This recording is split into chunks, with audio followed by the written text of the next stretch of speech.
Bonjour, mon nom est Isabelle et aujourd'hui je vous parle du livre Flow de Patrick Sénécal. Patrick Sénécal, pour ceux qui ne le connaissent pas, c'est un auteur québécois qui est reconnu dans le genre de l'horreur. J'ai écouté la version audio des éditions À lire parue en 2022, c'est d'environ 9 heures d'écoute. L'histoire se passe à Drummondville, au Québec. Quand Josée va aller voir sa sœur, elle va trouver Flo, une fillette de 8 ans, qui est toute seule dans un appartement désordonné. La fillette ne voudra pas dire où sont ses parents. En fait, elle ne veut rien dire du tout. La DPJ va l'amener dans un centre jeunesse pendant que l'enquête va avoir lieu. C'est un récit à double temporalité. Il y a l'enquête qui a lieu au présent, qui est racontée avec un narrateur omniscient, et il y a le journal intime de Flo, dont les événements se déroulent dans le passé et qui est narré par Flo à la première personne. Ça va être la partie du journal intime qui va avoir les plus grosses proportions dans l'histoire.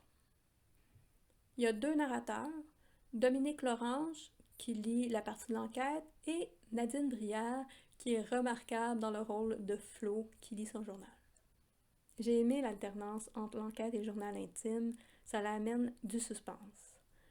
J'ai aussi aimé que le récit soit à travers le journal intime d'une fille de 8 ans, comme ça on voit les événements d'un point de vue innocent. Parfois c'est comique, parfois il y a des malaises. À travers les descriptions naïves et simplifiées, on devine la réaction des adultes. Par exemple, elle va décrire le rire de sa mère comme « ça c'est le rire quand elle n'a pas le goût de rire et qu'elle a l'air folle ». Dans le contexte, on devine que sa mère se force à rire parce qu'elle veut faire l'air que tout est correct. Du côté des narrations, c'est très réaliste. Flo, elle a de la difficulté à prononcer des mots comme hypocrisie, psychologue, parano, comme certains enfants. J'ai appris que dans la version papier, il y a peu de changements de paragraphes dans le journal. Si je me fie à toutes les fois que Flo dit qu'elle change de paragraphe, dans la version audio, il n'y en a vraiment pas beaucoup. J'avoue que je regrette pas vraiment de ne pas avoir cette expérience parce que moi, les blocs de texte continus, ça me fait peur. C'était peut-être l'effet voulu. Pour les personnages, la protagoniste Flo évolue, la perception que les personnages secondaires ont de Flo évolue, et même ce que moi je pensais des personnages a évolué. Le journal intime va aborder la vie familiale de Flo et sa vie avec ses amis. Sa situation familiale est assez particulière, ses parents ont une mauvaise influence, il y a de l'alcoolisme, langage grossier, violence conjugale, il y a des contradictions sur tout ce qui entoure le mensonge. Les parents sont bien développés, ils ont leur propre personnalité. La mère est une ex-mannequin dans des catalogues de magasins à Drummondville.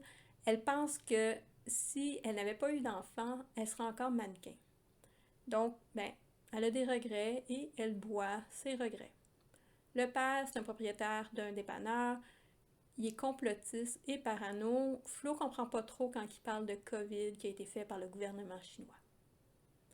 Du côté des amis, j'ai aimé qu'on explore le côté jeu de pouvoir dans un groupe, c'est-à-dire qui est le meneur.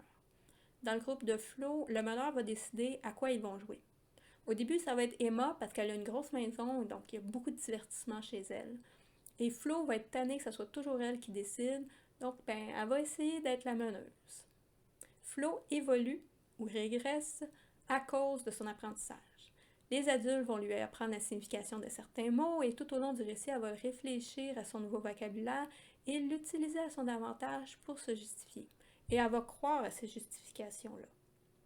C'est le mot confiance qui va revenir le plus souvent et qui apporte tranquillement une manipulation qui est assez intéressante. Elle va aussi apprendre sur le concept de la mort, mais elle ne va pas tout comprendre. Et ça se comprend parce que les explications qu'elle reçoit sont assez floues. Son père dit que quand tu meurs, c'est comme quand tu dors, tu t'en rends pas compte. Il dit aussi que quand on t'enterre, tu disparais. Là, elle va croire littéralement que tu disparais mais assez rapidement. Elle va aussi apprendre par les films d'horreur. À travers certains événements, Flo va observer que son entourage n'a pas les mêmes émotions qu'elle. Par exemple, pour l'amour, l'amour pour elle, c'est proportionnel à l'utilité de la personne et ça crée certains éléments comiques. Oui, je parle toujours de comique, pourtant c'est un truc d'horreur. Je sais pas pourquoi ça me fait rire. Mon appréciation. Quand j'ai pris le livre, je pensais qu'on allait juste suivre une psychopathe qui commettait des crimes, donc j'ai vraiment été contente de voir que c'est plutôt une progression subtile d'une psychopathe.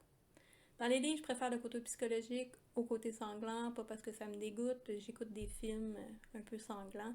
C'est juste que dans les livres, on a la chance de pouvoir être dans la tête du psychopathe, contrairement au film. Donc, je veux en profiter. Je me suis facilement immergée dans l'histoire, sauf qu'à 45%, je trouvais ça moins rafraîchissant, quoique c'était toujours intéressant. J'ai été déçue par la fin, mais je ne sais pas quelle fin aurait été satisfaisante. Malgré que j'ai été déçue par la fin, je ne regrette pas ma lecture. Par contre, je ne lirai pas une suite à ce livre, puisque c'est la nouveauté d'être dans la tête d'une fille de 8 ans qui est psychopathe que je trouvais intéressant. Voilà, dites-moi dans les commentaires si vous avez l'intention de lire le livre ou si vous l'avez déjà lu. Dans tous les cas, bonne lecture!